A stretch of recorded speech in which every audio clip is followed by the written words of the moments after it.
Hello, this is Lauren, and welcome to this video.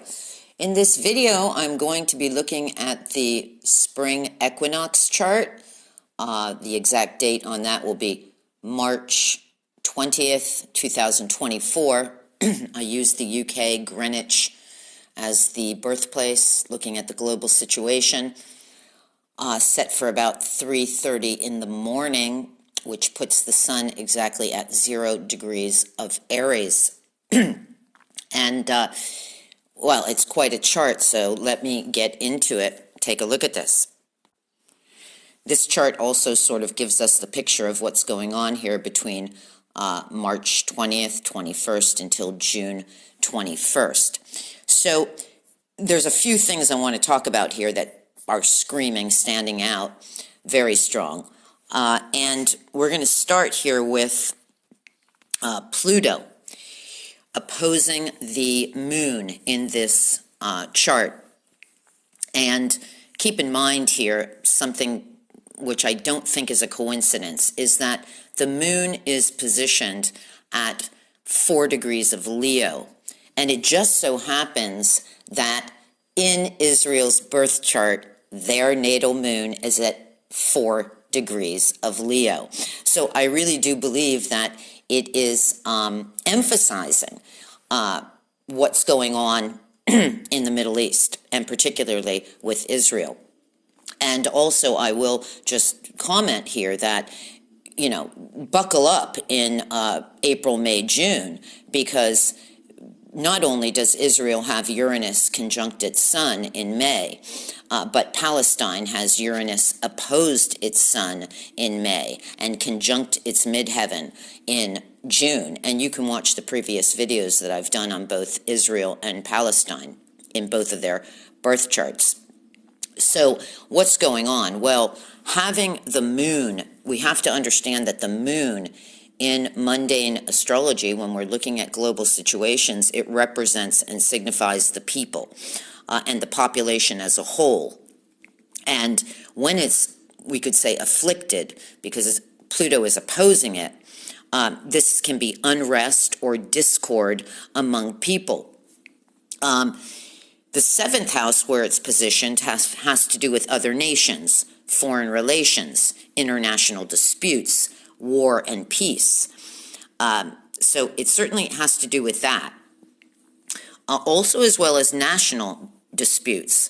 So Pluto, basically, understand that it rules the 10th house. It's in the 1st house of the people, ruling the 10th house of the governments in power, the leaders in power, as well as organizations in power.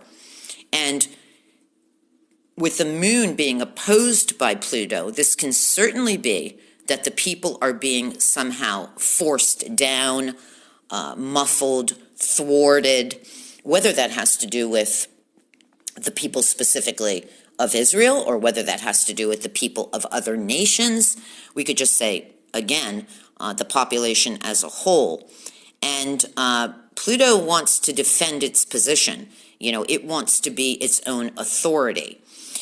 So you can sort of get a picture of what's going on there. And this is extreme emotional intensity. It can also be about exaggerated plans, can be about challenging times, no doubt about it. I also, well, I'll get to that later. So we've got that going on. Now, what's interesting, very interesting, is that, excuse me, Uranus is angular at the 4th house cusp, and it's opposing the midheaven, the powers that are ruling over, let's say, the world. And Uranus is the planet of rebellion, so it can absolutely be about revolution, riots, protests, and like we've been seeing, what's interesting here is that the 4th house has to do with the interests of the people, but particularly also farming, agriculture, crops, produce. And we've seen all over Europe how the farmers are fighting back, striking back, protesting about what is going on. So I think that this is absolutely going to be a hot subject in these next 3 months.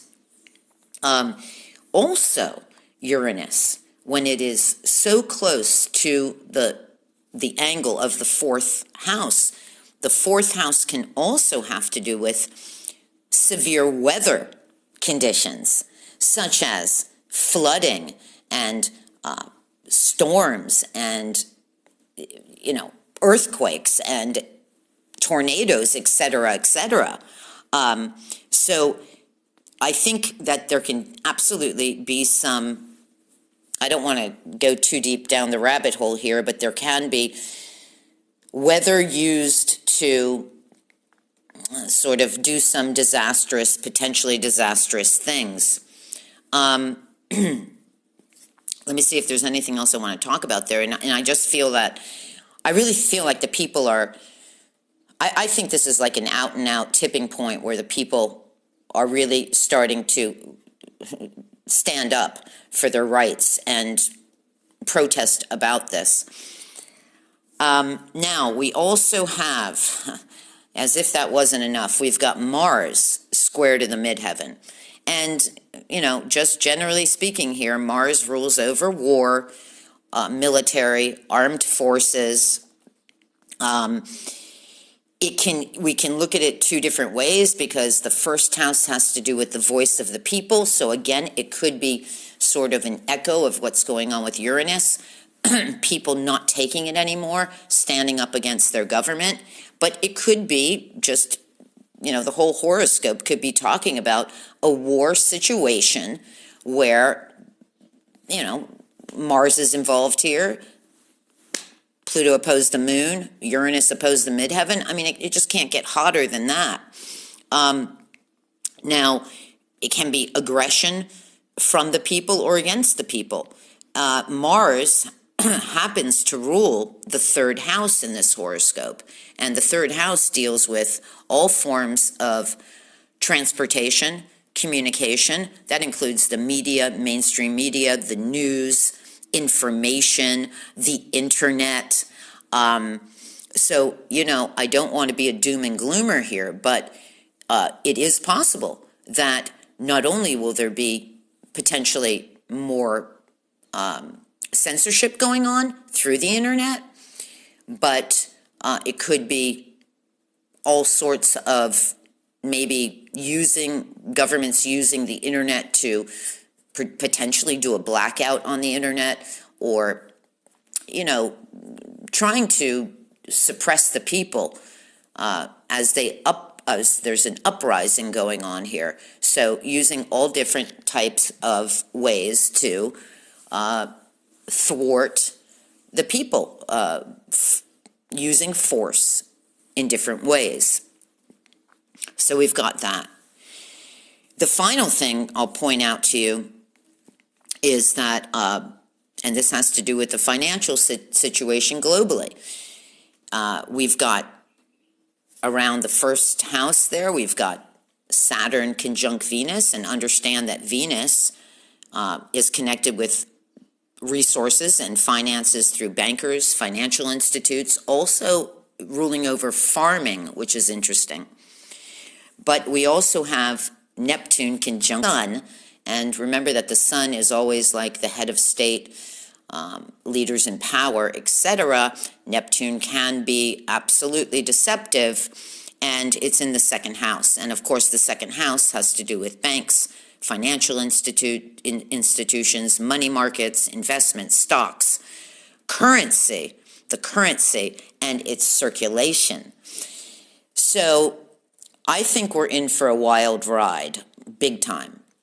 And absolutely, things are coming to a major head with this Israeli-Palestine Gaza situation. I would also suggest that if this interests you, I put a link under the Palestine, State of Palestine birth chart video about, so that you can watch and listen to an absolutely incredible speech that was just given at The Hague by a barrister from the UK, completely dismantling the Israeli occupation of Palestine. It's a fascinating speech, a wake-up call for a lot of people.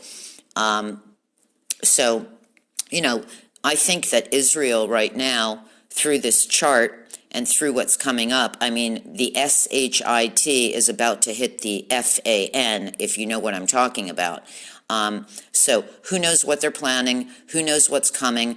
I think they're getting a lot of pushback from other nations. The moon is, again, in that 7th house of other nations, of international disputes, also public enemies. And I think definitely Israel is in the spotlight. And, you know, amongst all the other things that are going on globally here. So I'm telling you, it's going to be on fire between March and June, without a doubt. No doubt about it. So that's what I have to present in this spring equinox chart. And, well, we'll see, you know, we'll sit back and watch the show and see what goes on here.